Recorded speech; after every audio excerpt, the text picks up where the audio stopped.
Bom, na página 85 do nosso livro, né, temos esse tópico, né, a análise do gráfico da função afim. Aí nós vamos estudar essas páginas, tá? Exatamente esse assunto aqui. Aí nós vamos diretamente pelo livro mesmo.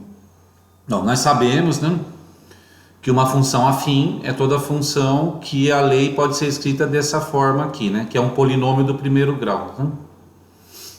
Esse número A que está aqui chama taxa de variação e ele indica se a função está crescendo ou decrescendo.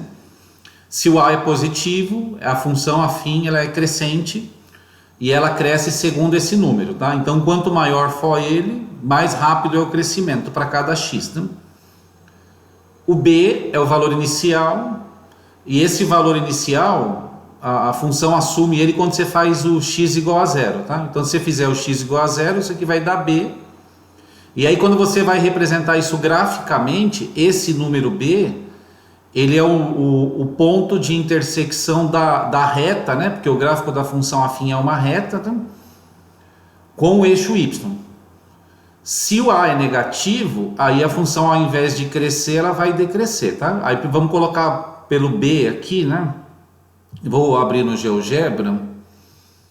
Isso aqui eu estava falando com outra turma aqui. Vamos abrir um arquivo novo, tá? Não vou gravar isso. Vou fazer um gráfico aqui. Então, ó, eu vou colocar a função 2x mais 5.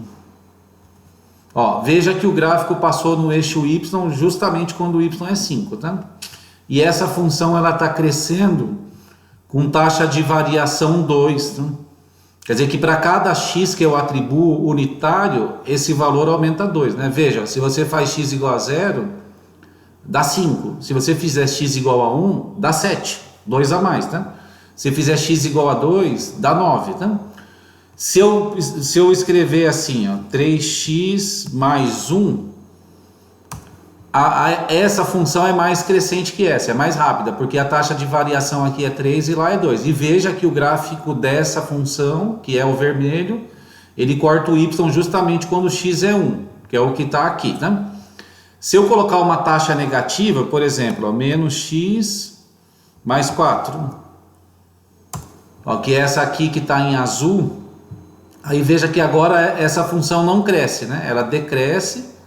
Ela passa no eixo y no y igual a 4, que é o 4 daqui, e pelo aspecto, você vai aumentando o x, vai diminuindo, tá? Então, esse é um tipo de decrescimento.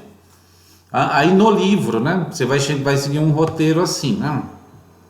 Vou pegar aqui, ele fala do zero da função afim primeiro. O que é o zero da função afim? É quando você faz isso igual a zero, tá? Quer dizer, aqui já está igual a zero, perdão. Né? Quando você faz a lei da função igual a zero. Se você fizer o f de x igual a zero, o resultado que você vai encontrar chama zero da função. Toda função afim, não constante, tem um zero da função. Aí isso aqui é uma espécie de fórmula, mas não há necessidade de fazer isso, tá? É resolver uma equação, não precisa decorar isso aqui, não. Ó, se você fizer a x mais b igual a zero, aí isolando x, ó, o inverso de somar b é tirar b, né? Então fica menos b. E o inverso de multiplicar por A é dividir por A. Então, x fica menos B sobre A.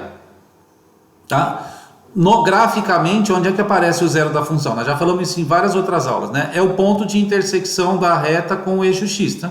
Aquele número que aparece lá é o zero da função. Então, por exemplo, ó, nessa verde, o zero da função é esse número aqui. Tá? Que número é esse? É o menos 2,5. Se você fizer 2x mais 5 igual a zero... Esse aqui é o menos 2,5, tá? Vamos fazer aqui eles aparecerem, não? Vamos pôr aqui, a intersecção de objeto. Eu quero saber qual que é a intersecção dessa reta com o eixo x. Ó, esse ponto A aqui. E o x dele é o zero da função, tá? E o mesmo vale para todos os outros, tá? O zero da função é importante, não? Porque veja aqui, ó, antes do zero da função... O y tem um sinal. Depois do zero da função, o y passa a ter outro sinal, tá? O zero da função dessa aqui é esse número aqui, né? Que é o menos 033, que você descobre fazendo isso igual a zero. E o zero da função dessa é esse aqui, tá? Então vamos parar esse vídeo aqui. Então, ó, o zero da função, para o que a gente vai fazer, ele é extremamente importante. O crescimento ou decrescimento está escancarado ali, tá? Mas o estudo do sinal a gente vai falar dele num outro vídeo.